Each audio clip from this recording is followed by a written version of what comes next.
Hello, I'm Ghida Fakhry in Washington, D.C., overlooking Capitol Hill. Welcome to a special edition of Inside America, where we discuss the results of the 2020 presidential election so far and look ahead to what happens next. Now, in this election, the U.S. had its highest voter turnout rate in more than a century, with more than 65% of eligible voters participating, according to the U.S. Elections Project. Now, by comparison, just 59% voted in the 2016 election. And this year, nearly 100 million Americans cast their ballot in early voting, either by mail or in person, ahead of Election Day. Some states are still counting their mail-in ballots, and some voting lawsuits are still pending in key states, including Texas and Pennsylvania. In all, over 300 voting lawsuits have already been filed by both campaigns, with both sides preparing their post-election litigation strategies, and the U.S. president saying he'll be asking the Supreme Court to stop the count. The election be decided by the courts. Will it go all the way up to the Supreme Court? Joining me now is law professor. Now, back in 2019, a number of former Republicans formed the Lincoln Project, a political action committee whose mission was to prevent the re-election of Donald Trump and defeat all Republicans in close Senate races. Thanks for having me.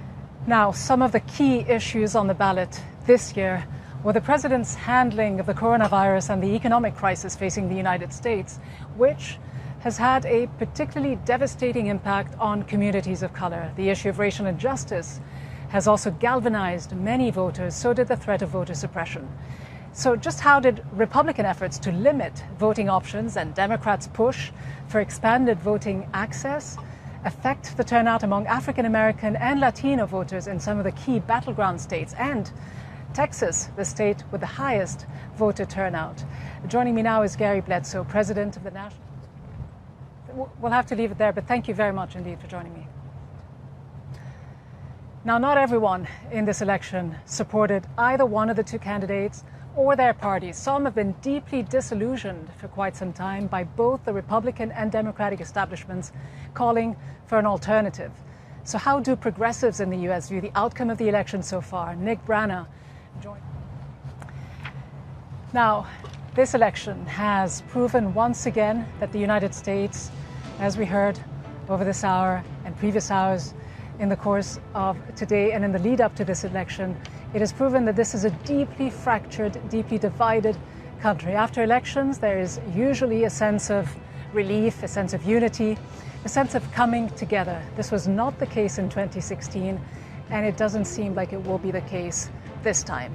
The fact that this election was far closer than many expected, despite the pandemic and the tensions around systemic racism, has confounded many people looking on here in the United States and abroad. One thing is for sure, this election and the impact of Trump's 4 years in office will have a long-lasting impact, whether Trump wins or not, far beyond the expectations. From me, Ghida Fakhry, and the entire team here in Washington, thanks for watching.